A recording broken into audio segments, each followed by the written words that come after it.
L'info éco avec Capital. On commence avec la première voiture électrique vendue à moins de 10 000 €. Elle a été pensée et conçue par le constructeur chinois Great Wall Motors. Proposée pour un prix allant de 7 600 à 10 000 €, la petite voiture électrique défie toute concurrence.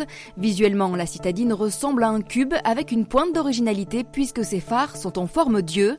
Avec son petit moteur de 35 kW qui ne lui permet pas de dépasser les 100 km/h, l'usage de la voiture est bien sûr réservé à la ville. On passe au chiffre du jour, 500 milliards de dollars, soit 436 milliards d'euros.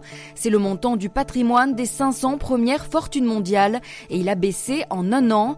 Néanmoins, pas de quoi paniquer puisque ces fortunes sont loin d'être ruinées. Leur patrimoine représente toujours 4 milliards 700 millions de dollars. La personnalité la plus touchée par ces pertes est Mark Zuckerberg, le président directeur général de Facebook.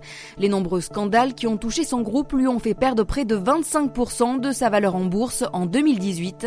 Ainsi, le génie de l'informatique a perdu 23 milliards de dollars. En revanche, Jeff Bezos, le patron du groupe Amazon, a lui gagné 14 milliards de dollars cette année. Le coup de gueule du jour est poussé par les enquêteurs internes de l'entreprise Nissan. Mise en cause dans une affaire d'abus boursier, Carlos Ghosn pourrait très bientôt être pointé du doigt pour abus de biens sociaux. Les enquêteurs ont retrouvé un accord signé par Carlos Ghosn et sa sœur, Claudine Bichara de Oliveira. Habitant au Brésil, elle était chargée depuis mars 2013 de conseiller Nissan sur les donations que le groupe était susceptible de faire. Pour effectuer ce travail, elle était payée 5 000 $ par an, payée en 2 fois, mais avec les primes, son salaire a pu s'élever certaines années à 110 000 $. Problème, Nissan ne retrouve aucune trace d'une possible activité de la sœur de l'ancien patron du groupe. Le groupe suspecte ainsi un emploi fictif. On termine avec une étude de chercheurs de l'université d'Helsinki qui explique qu'être en vacances diminuerait considérablement le stress et prolongerait donc l'espérance de vie. Leur étude a été menée sur 40 ans et analyse 1222 hommes d'affaires finlandais nés entre 1919 et 1934.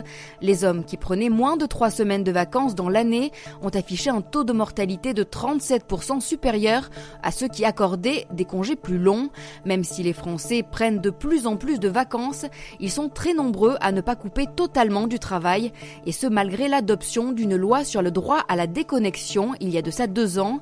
Selon une étude réalisée par Monster, une plateforme d'offres d'emploi, 35% des Français acceptent de travailler pendant leur congé. C'était l'info éco avec Capital.